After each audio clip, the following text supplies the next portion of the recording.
Put down your baby and pick up a beer. Dad Jokes is back with a brand new episode. I'm Jerry, joined here by Brandon, and you're listening to the podcast of two dads going through the journey of fatherhood while you all listen to us as we do it. Brandon, what is going on, my friend? It's been a busy week for us. I don't know how your guys' week has been. If by busy you mean lack of sleep while your kid sleeps pretty well but has to be completely held by him or you or his mom, yeah, we've been busy. I don't think that's what I meant, but I like it. Oh, okay. I like it. It might have been a slightly different definition, but yeah, we'll get into that and we'll get into what's been going on. This is the Merriam-Webster version. Well, I'll tell you, our week has been busy and not necessarily the greatest sense either, so maybe we can commiserate together here shortly. But before we get into all of that, Brandon, Dad Jokes is the name of the podcast because we like to give dad jokes. And today, I'll start it off. I haven't started off in a while, but I have a couple of dad jokes that are kind of retro to last episode, how we ended. I don't know if you remember, last episode we ended talking about a video game, actually, and that was a Harry Potter video game. And we kind of nerded out for a minute about how we both are Harry Potter fans. So I found some Harry Potter dad jokes, Brandon. Wow. Okay. Isn't that weird? I like random Precido. Precido. Nice. All right, so Brandon, that was corny. Why does Voldemort prefer Twitter to Facebook? Why does Voldemort? I don't know, because he doesn't have a nose. His face is ugly. Because he only has followers, not friends. Okay.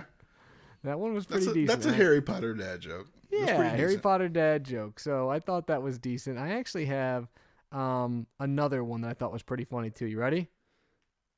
Waiting with bated breath.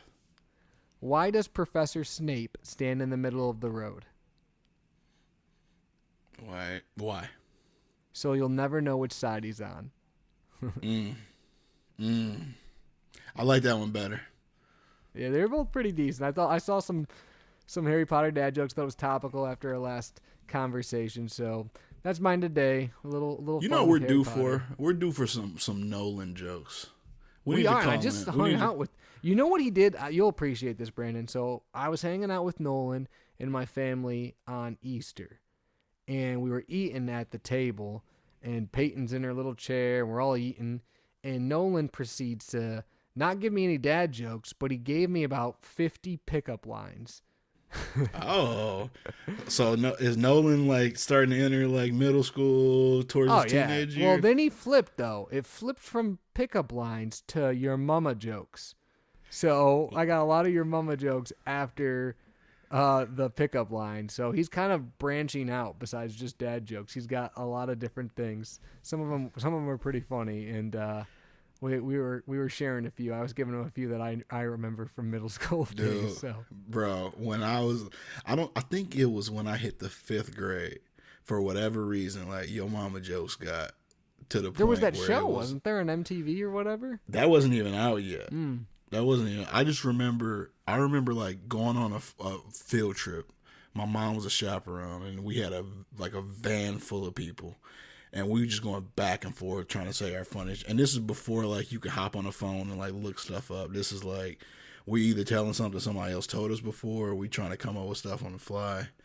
And it was the first time I heard "Your mama's so fat she sat on the rainbow Skittles popped out." And at the time, I thought that was the funniest thing I'd ever heard in my entire. Shout out to Matul Shaw. This is the first time I thought about this dude since the 5th grade. And he probably has no idea who I am or that I exist, but I remember that he's the one who said this joke. Matul Shaw, little smart kid with glasses. That's funny. I don't know. He was hitting me with some good ones. There were some ones I was actually laughing at because some of them. Maybe we should do your mama jokes for Mother's Day. That's actually not a bad idea. I like that idea. But what else has been going on, Brandon? What's been going on in the Banks household? You kind of alluded to a little bit of lack of sleep for Dad, but what else has been going on? So Bryce has had trouble sleeping, and this has been probably more mom than dad. Dad had a rough night a couple of nights ago.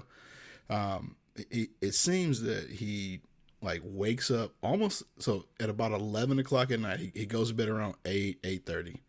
About 11 o'clock every night, he'll cry out and then put himself back to sleep. But it's like clockwork. And then towards 3 o'clock in the morning, he basically like will wake up fully. He wakes up like searching for a pacifier. Sometimes he can find it, and it seems like he'll put himself back to sleep, and then he just keeps waking up once 3 o'clock hits. And so when one of us go in there, you see him like pulling at his ear, just like constantly. So you kind of think something's up. So we set an appointment with the doctor today and got him everything else checked out, but saw a couple things, and we gotta get him on some medicine to get him right. But that was the big thing. Like 2 nights ago, I'm in there with him. He is basically not going down. So I get in a lazy boy with him, calm him down. He falls asleep. The transfer fails, and I'm not playing with it anymore. I'm just like, Kelsey was up the night before with him. Like, whatever. It looks like we're spending the first night together with me holding you and this lazy boy instead of trying to go to a bed. So that was a fun night because he was very comfortable falling asleep, but he roll over every once in a while, and every time I start falling asleep, I get smacked in the face.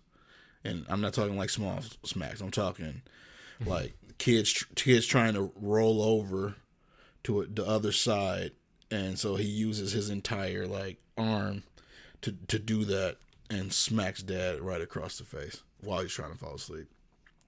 Other than that, so he's on the road to recovery. Other than that, we're getting a ton of like new words and responses. He's recognizing like more people. So like he'll like see his pawpaw or his Papa Dan, or he'll see his Kiki and like say who they are. And not just like in person, but like photos, like a bunch of different like animals, things.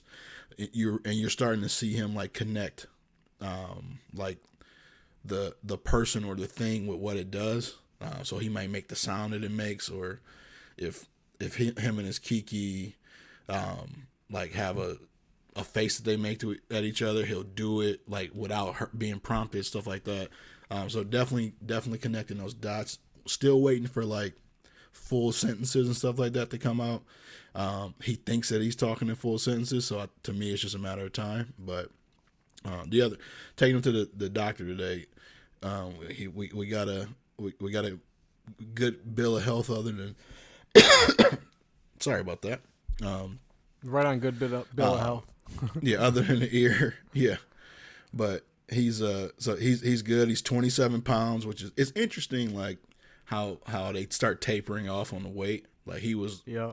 I mean, he was growing like crazy, and then it seems like it's like half a pound to a pound every couple months, as opposed to like we were going monthly. Now we're going like every 3 to 4 months, and going monthly, he might gain like 4 or 5 pounds in a month. It was crazy in the beginning, but that's kind of how our week has been. A little bit tired, but we're gonna play some catch up. What you guys been up to? Well, we've had an interesting like week or week and a half. Peyton has been very temperamental. She probably has been almost more temperamental and moody as she's been since she was a colicky like newborn. She is just sometimes inconsolable, throwing lots of tantrums. And it used to be, like I said, she would throw a tantrum for a couple minutes, or maybe she'd have a big one and then, get over it. But now, I mean, it could be 5 or 6 of these a day that are 15, 20 minutes. And it's just, they're a lot. And I kind of did some research, and I guess around 17 months and is what she is. It's very common. And there's a couple of reasons. One, they're going through a leap. That's one reason. Two, they're learning all these new things, and they don't know how to express themselves. And a lot of times they say that like kind of this stage, they call it almost a regression, is like 16, 17, 18, 19 months. It's kind of like grouped into 4. It's not actually one. Like a lot of times people refer to it as like an 18-month regression, but it's actually closer to like 16, 17, 18, and 19. And so I'm thinking that's kind of what she's going through. And along with that, she has decided, like a while ago, we went to one nap, and she's been doing one nap now for probably a month or even longer. And now the last couple days, she's just decided she didn't want to nap, which then makes her tired on top of being cranky. She did nap today, so she was a little bit better today. But the 2 days prior, she would not nap for mom. So that didn't make mom happy or Peyton happy. But, I think she's learning a lot. So when she is good, she's definitely, it's funny, Brandon, I always listen to our podcast episodes like a couple months after they come out because I want to like listen back, to older stuff instead of stuff we just talked about. And I listened to one kind of when Bryce is the same age that Peyton is now. And a lot of things you were saying are very similar to what we're going through. She loves to run now. You kind of were talking about in the episode I listened to how Bryce loves to run. Yeah, she's kind of at the running stage, likes to be chased, play hide and seek. She's obsessed with like pointing at things and wanting to know what they are.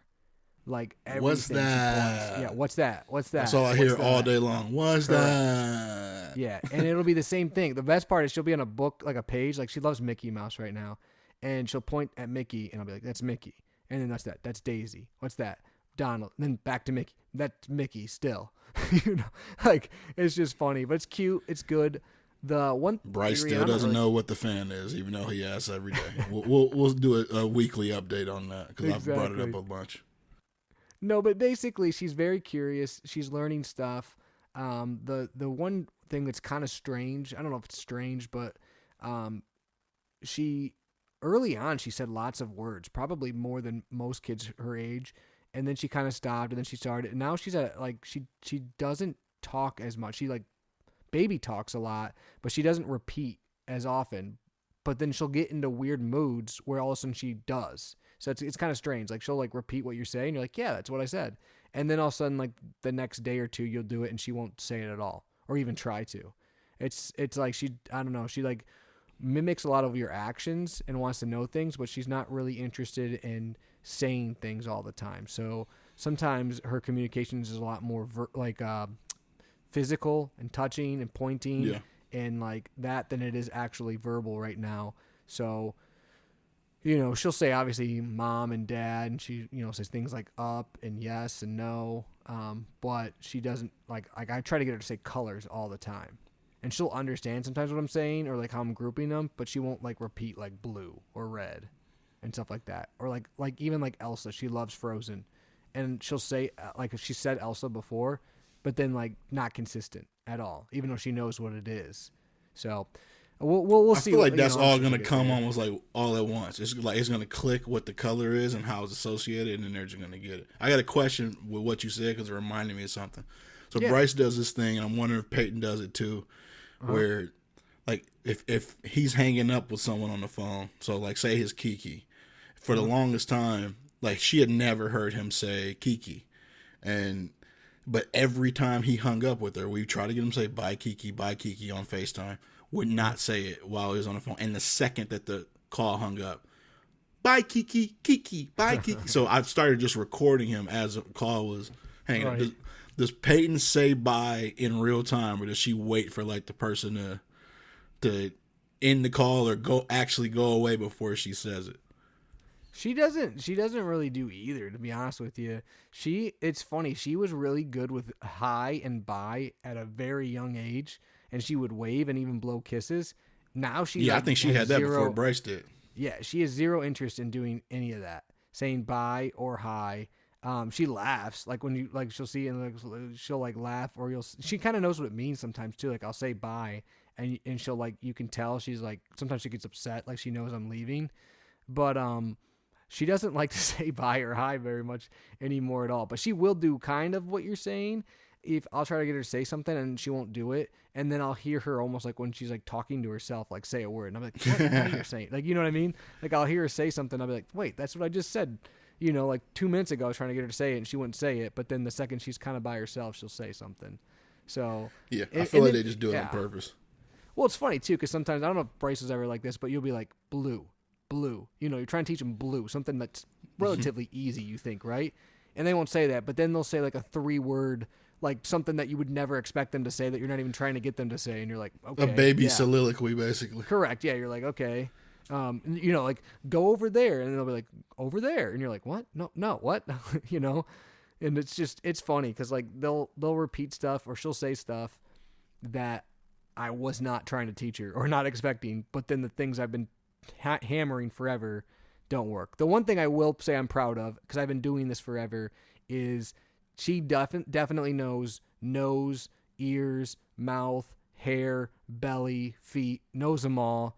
And now we're at the point where she can go mom's nose, Peyton's nose, dad's nose. And she like actually like most of the time will do it because she like likes it. So that's kind of cool. And she thinks it's fun to do. So that's made me happy because I've been working on it forever. And she had nose and like ears and stuff down, but now she's got quite a few. So we're trying to learn new ones every day. But like you said, Brandon, it's just they're learning stuff. Like she knows, like if I say brush your teeth, exactly what it means. You know what I mean? If read a book, she knows what that means. Time for bed, all those kind of things. It's just getting her to communicate them verbally is what we're working on. So, but it's been a good week. But she's definitely she's cranky. I won't lie. She and it's off of nothing. And it's hard to like. I wish I can tell you the end was in sight. Yeah, I don't know. So and then they claim the twos are terrible. But you got to deal with 16, 17, 18, 19. Correct. What I've heard from siblings and friends who have kids that are a little bit older, and we'll see what's true, but they've all told me that 3 is much worse than 2. So they said 2's not terrible. Like people say terrible 2s, and they're like, it's actually not that bad, but 3 is way worse. A lot of people have said 3 is just the worst age. So I'm hoping, I don't know what I'm hoping, honestly. None of it sounds great, but it'll be good. It'll be good. So yeah, it's been a little bit crazy. I know mom had, Macy had 4 days off in a row because she worked a bunch and then she's going to work a bunch later. But I think she was maybe more stressed out with the 4 days off in a row than she would have been working because Peyton was not the most well-behaved baby for 4 straight days. So she works tomorrow. How is Macy? June is getting fast close. Approaching. Yeah, that's she's getting there. We're a couple months away. I will tell anyone who's gone through this or maybe is going through it, it is bizarre going through a second pregnancy, how different it is than the first one just because you have a little one. So it flies by. It's hard to pay attention as much. The doctor visits seem shorter, quicker. It's just very different. And she's doing good. This one, I will tell you, our unborn daughter is very, very, very active, much more active than Peyton was. She kicks and she moves all the time, constantly. Like Macy says, she does somersaults all day long. That's all she does, according to Macy. She also has heartburn quite bad, so we think she's going to have a lot of hair just like Peyton did. But Macy's definitely, she had some Braxton Hicks contractions the other day, which we never had with Peyton. So that was something different. And I would say that this pregnancy, she's probably had a tougher or she's been more tired and sore third trimester than she had the first one. So she's ready. She's ready to kind of be getting to the stage where we're expecting the baby. But I'll be honest, on our end, I got some stuff I got to get done. We got to buy a couple things. I got to get the hospital bag packed. I got to get some stuff ready. It's just it's strange because it almost seems surreal. But I'm sure when the baby gets here, it'll be very real. But we're getting excited. But also, I think I'm finally getting to the point where it's a little bit nervous. It's 2 kids, and one of your kids acting a little crazy, and you got to think about another one coming on. It's like, oh, this is going to be interesting. So we'll see how it goes. Well, that also probably will be a good time getting closer to it to revisit one of our first episodes, and which is what to expect when you're expecting, and go over some things that are to come as a refresher for both you and anybody who may be listening. Yeah, you'd think we need some baby gear. You think it's been less than 2 years, Brandon? I'd remember it all, but it's when you go through it, it's crazy trying to remember back. Hey, you can always go back and listen to the episode. Exactly. You have any baby gear for us, Brandon, or are you baby gearless this week? I think I'm baby gearless. My baby gear right now is empty Amazon boxes and anything that your baby is not supposed. Hey, I can tell you what not to buy. So you got stove covers. So that's a good one. Go ahead. Yeah, we got stove covers that are supposed to be baby proof. We have a gas stove, and the knobs basically are on the front of the stove. Some people have them up top, which the next time we need to purchase a stove, I might consider if we're having small kids. But yeah, Bryce basically knows how to open them, loves opening them, and yeah, that's great. He's always in the cabinets. So the TV stand that we have is basically, it's not a TV stand, it's like a repurposed cabinet. And Kelsey kept a candle, basically her candles from wherever they come. Chip and Joanna Gaines has hundreds of dollars from us. Magnolia. Bath and Body Works does as well. Yeah. Actually, that Magnolia candle. The only reason I know how this smells because we have two. That candle smells great, actually. But she read a bunch of stuff about candles and potentially how they are detrimental if you're burning them to having when you got dogs and kids in the house. So not a candle has been burned basically since she got pregnant. And we got a lot of candles. So that was their hiding place. Well, Bryce found it and loves going in there, opening the candles and trying to put his finger in it, which is why I know how the Magnolia candle smells. Yeah. So what we did was one side of the TV stand, and we need to do it on the other side with the candles. We repurposed because we were always telling them to stay out, and we had cabinet locks on them that he basically just yanks as hard as he can, and so the lock doesn't work anymore. Because it's basically just 3M tape that you put on there, and he basically just pulls it till it doesn't work. I got some good ones. If you need some cabinet locks. That might be. I might need to know what that is. But what we did ultimately was we repurposed one side of the TV stand and put some of his bigger toys that we didn't want out anyway in there. So now when he opens it, that's a kind of a surprise, and he plays with those toys and stuff like that. So both the cabinet locks that we bought, which basically are just 3M tape and a cord you got to cut, and I bought 3 different types of stove covers for kids. None of them work at all. They can all kick rocks. Well, my baby gear is something that pretty much didn't work either, Brandon. But basically, I've said this in the podcast before, but Peyton hates shoes. And when I say hates shoes, I don't mean dislikes them or doesn't prefer to wear them. I mean will scream bloody murder if that kid has shoes on and find any way to kick them off.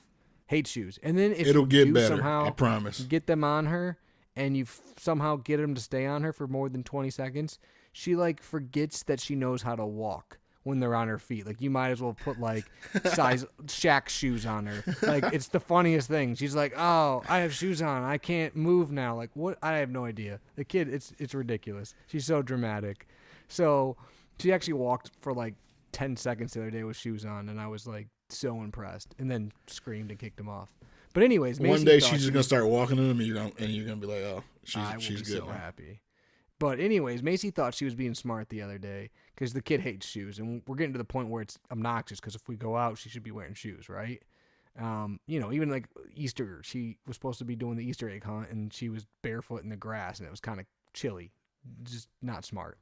So anyways, Macy bought her toddler Crocs, and they're frozen ones because one, these Crocs you just slide on, right? And 2, they're frozen, and she loves Frozen. It's got Elsa and Anna in it. She'll love them, right? No. Peyton, well, the first size didn't fit her.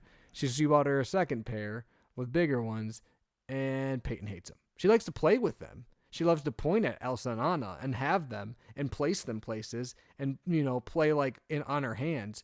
But does she want them on her feet? No. But this is how crazy this kid is. You'll put them on her feet because you want her to wear them. She screams bloody murder, kicks them off.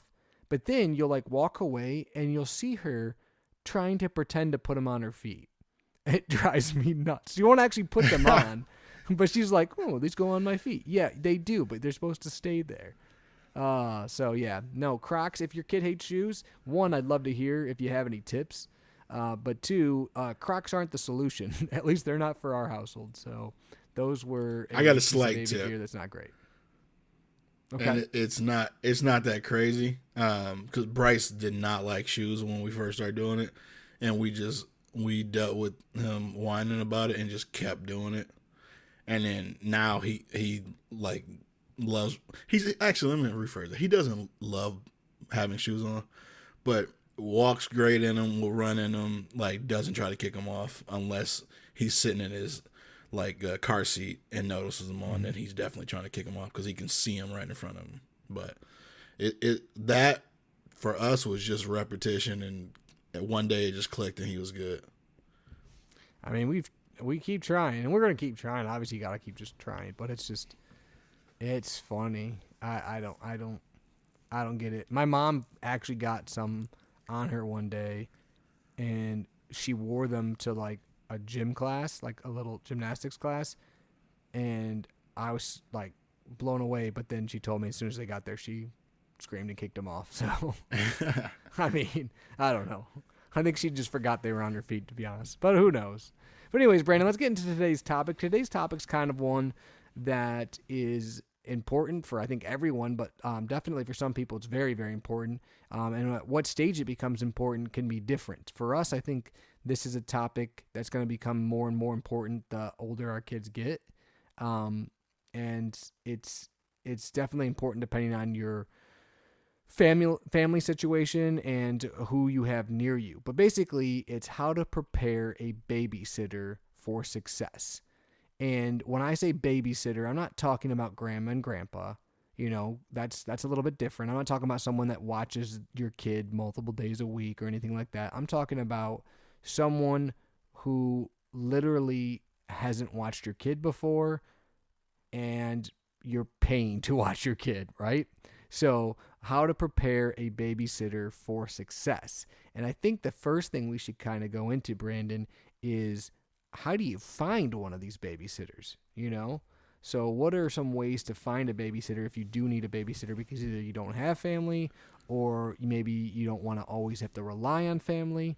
So what can you do to find a babysitter? Well, one, word of mouth is great, right? So if you know other families that maybe have someone they use that they trust that has done a great job for them, that's a great way to do it. Even if you are on social media groups, maybe locally, and you word of mouth that way is another way. And then also there's some websites out there that you can go to as well, such as care.com. I know there's one called like Nanny Lane. And there's different sites where basically you can read reviews and have people rated on themselves as a babysitter, almost as if it's their profession. So those are some good avenues to go to. Do you have anything as far as finding a good babysitter, Brandon? Yeah, I think number one for me would be Craigslist or Facebook Marketplace. Those are both great places to. I'm joking, Jerry. So just a little behind the scenes on the podcast. So Jerry, like, he has his mic on mute about to drink some water, and I hit him with that, and his whole life paused for a second. I was like, yeah, what? yeah. We don't compare notes before we get longer. You went longer than I expected. I was like, "There's like, what's he talking about? Craigslist, eBay. Get on eBay and bid on a babysitter." Yeah. So those are all bad options, but you kind of mentioned it. Word of mouth for me is really important. You want to make sure you can have someone that has references that you can check. I often see you mentioned like local Facebook groups.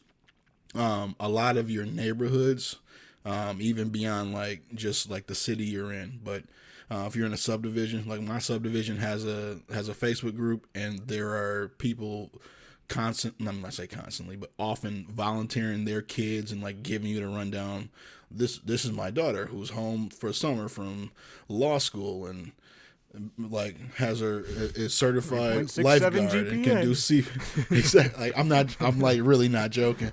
They're giving a rundown, or the actual kids will come up, and in a lot of subdivisions, you got people who kind of watch these kids grow up, so can vouch for them to a degree, or already have them and they've watched some other people's kids, so that's something as well.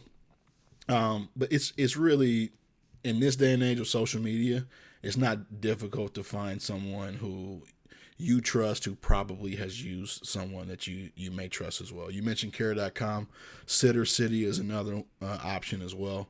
And these individuals, I know, I've known plenty of people who were listed on care.com, and they were nannies for people for like longer term, but also signed up to be babysitters as well. And then the other thing beyond just how to find them is for like somebody like me, somebody like my wife, is kind of getting yourself in a position where you're comfortable enough to have someone who you don't necessarily know watching your kid. I mean, it's, and I shouldn't phrase it like this, but I am. Like, it's hard enough trusting somebody to come and watch your dog or watch your house, right. let alone your kid for whatever. Sometimes it's hard enough to have a family member watch your kid. You know what I mean? Even if it's someone that, like, our parents raised us, but even that early on, I know it's like, it's a weird instinct. Yeah, and luckily now some stuff is a little easier because you got maybe camera or security system you can check in consistently. You can FaceTime. I can't imagine this like 20 years ago when we were growing up. I probably would never leave my kid with somebody I didn't know. But there are other things that we're going to get into on ultimately what to do. For me, a big thing is going to be giving the babysitter a tour of the house, and making sure they're comfortable, show them where they're going to be. Personally, I would set up a camera in that area. You could do something as simple as, I know we've talked about it before, but you have security cameras that are as cheap as $20 or $30 that you can connect to at any given time, and you can have a specific area that the babysitter can go in and out of. It depends on your comfortability with it all. But the first thing is giving them a tour. Yeah. So the nanny's going to give you the nursery, and the security camera will give you anywhere else in the house you may need. But some security cameras, you might be able to buy 10 security cameras for the price of one nanny, depending on which security. Hey, I'm just saying if you already got one or two. Oh, I agree. 2 kids. Yeah. But basically, give them to her house, show them where everything is, show them where the first aid kits are, show where the kids' toys are kept, if they're spending the night, where they're going to be sleeping, where the kids sleep, things like that as well are super important. Yeah, and Brandon, you kind of mentioned preparing yourself for it along with preparing the babysitter, and I think a couple pointers there is if it's someone new and it's a new experience for you, I think a couple things. One, the first time you do it, start small.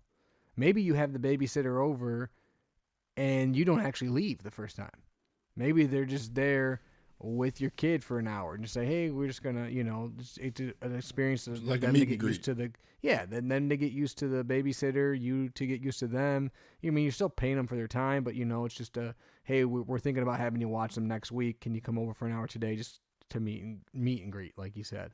And then the first time you do go out, maybe it's dinner, maybe it's 2 hours, it's 3 hours.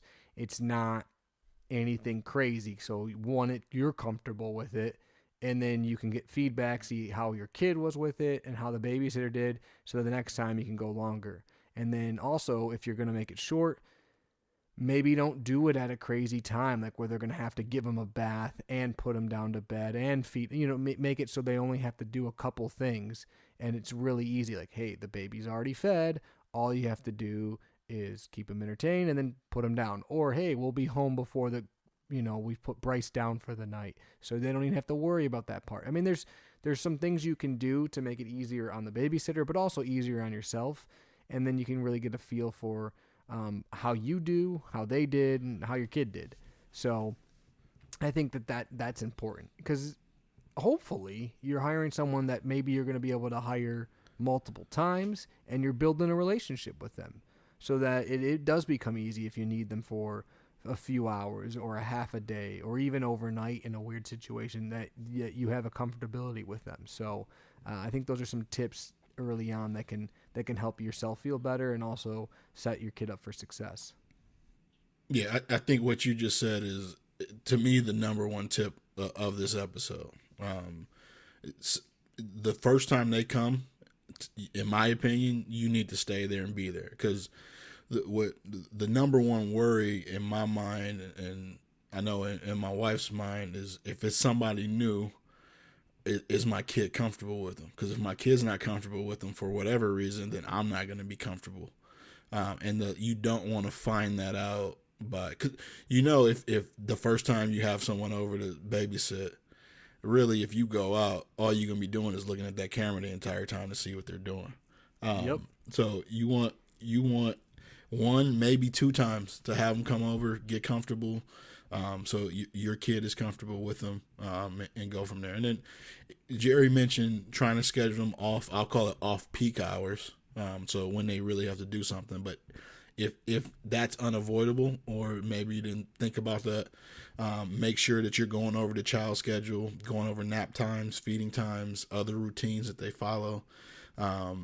Absolutely make sure you go over important medical info, if they have any allergies, any conditions, and who and what they can contact in case of emergency. In case they can't get a hold of you, who's the next point in contact, and also make sure that those points of contact are available potentially, and know that you got somebody coming, and they potentially are on call. Obviously that's not something that you want to happen, but it's better to be prepared and prepare to other people for that situation too. Yeah, I think I wrote down lists. Have a list of their schedule, have a list of emergency contact, have a list of foods, if there's allergies, stuff like that. Any important information you would want them to know, make lists, put them right on the counter or on the fridge. This is all the list, or have a folder. So if they have any information, they have it. Another thing I put on my list, Brandon, is, have your phone nearby, right? You got to have your phone easy accessible. So just, you let them know, hey, if there's anything, text me, call me. I'm going to have my phone right in front of me. Now, typically, if you're getting a babysitter, hopefully you're doing something fun, right? So you don't want to be the guy that is constantly looking at the camera, or worrying or stressing out, or texting them a million times, hey, how's it going? So I think, letting them know, hey, if there's any issue whatsoever, please text me. That can help, because then like, they're going to let you know. And then also, like, maybe tell them, like, hey, and you can blame the wife if you want, but you can say, hey, send us, some pictures every hour or so. And that might make you feel better too, right? So just letting the babysitter know that can maybe be a good tip, because you don't want to be out with your wife on a date and then the whole time you're not paying attention to her. So, that's why having that comfortability, and maybe having some stuff. Let's be honest. She ain't gonna be paying no attention to you, because she's gonna be doing everything you just said that you can't do. You're absolutely right. You're absolutely right. But I think that, especially the first couple times, you're right, Brandon, but hopefully eventually, especially as the kids get older, you can relax that to some degree. The last point kind of that I'll say that I wrote down, Brandon, is set the kid up for fun, right? So maybe have a couple activities that the kid can do so they're not bored. Like, hey, we got these new toys, or we got, this art project or whatever, so that they can do that with the babysitter. It gives the babysitter something to do with them. It makes the kid have a good time. It makes, I think, that transition a little bit easier. So having some projects is a good thing. And also can maybe not overwhelm the person watching the kid, because if you got tons of toys, they don't know where to go or what to use or what they should be with, it's like, hey, try doing these couple things. And then, always have like maybe a backup too. Like, hey, here's the logins to Disney Plus. When in doubt, she loves these 3 movies more than anything. She starts getting sleepy or something, watch these 3 movies. So I think pointing out good activities, or having some activities ready and out for them, it can be a good thing too. Yeah, and so an example I use here, we knew that for Easter we were going to church. Bryce hadn't physically been there yet. We had a new Love Every box that came in. We didn't crack it open. We saved a couple toys for that service, just in case he got a little rowdy. So it was something new that he potentially could see, in addition to some of the go-to toys that we have. For my last point is piggybacking on what you said. I just put have some cheat codes ready. So let them know how your child plays, what are some go-to toys for them. But also, we all know we got either toys or maybe YouTube or TV shows that if for whatever reason your child gets into a place where they are uncomfortable or inconsolable, chances are that this person that they potentially met for 1 or 2 hours before isn't going to be the person that can really get them to calm down. I know for a fact that if Miss Rachel comes on the TV or Elmo's World is playing, Elmo. Oh man, that's tough, and I apologize for everyone out there for that rendition that came out of Jerry's mouth. But we know what the cheat codes are, and make sure that they. I have used that to, as well. Brandon. I don't. After this week, I don't know any cheat codes. All the cheat codes are gone. Miss Rachel will always be a cheat code. Miss Rachel is the cheat code for us. Although she was on the TV yesterday. Miss Rachel is a cheat code, bro. Cheat code. You need to invest some time in Miss Rachel. She's a cheat code. Apparently we do. But another thing to keep in mind too, Brandon, is, and people always say this, and I'm starting to realize it's more and more true. Kids tend to behave better for people that aren't their parents. You know what I mean? Like, not initially. Like, if Peyton's around people she doesn't know, she's not great right away. But, like, she tends to be worse for mom and dad or have more tantrums than she does with even grandparents or other people. Because I for whatever reason, maybe she's more comfortable or she wants mom and dad's attention more. I don't know what it is. But, that's allegedly the real reason. It's because they're the most comfortable with you, so they let their emotions show. So, more. And again, I'm not saying this is obviously we haven't had someone watch Peyton that wasn't family to this point, but I honestly, truly believe she would be better behaved for them than she would be for us at this point. Not because we're doing something necessarily wrong, but I think because when Peyton's better when I'm just home versus when me and Macy are home. It's just like when we're both home, she wants something from one of us sometimes and not the other or whatever. But like when it's just me, it's like, I don't know, she just seems to be better. So I think that that's something too that you could maybe take comfort in, knowing that hopefully if she's with or your kid's with someone that they haven't been with a lot, they actually might behave better. as bad as that sounds. It's absolutely true. That is absolutely true. But, Brandon, I have not done this to this point. I don't believe you have. I'm excited to maybe talk about this when it does happen, though, and kind of give pointers on how it went and, what maybe we would have done different or maybe we do everything exactly the same. So I'm sure at some point in time it will happen. Honestly, the reason we haven't mostly is we've been super blessed with family. So most of the time we have someone that's willing to watch Peyton when we're going to be away. So that we haven't had to have that situation pop up. So even like this week, we had normally my mom or her mom watches Peyton, and Macy had a doctor's appointment, and both of them couldn't. And my stepmom watched Peyton for a few hours. And just like we were talking about, she isn't around my stepmom a ton, and she behaved like an angel for her. So, that's what happens, right? Good job, Peyton. Exactly. Good job, Peyton. But anyways, it is a scary thing. I think that you can set yourself up for success. You can set your kid up for success. You can set the babysitter up for success. So some tips and tricks. Obviously, if you have any more, please let us know about those too.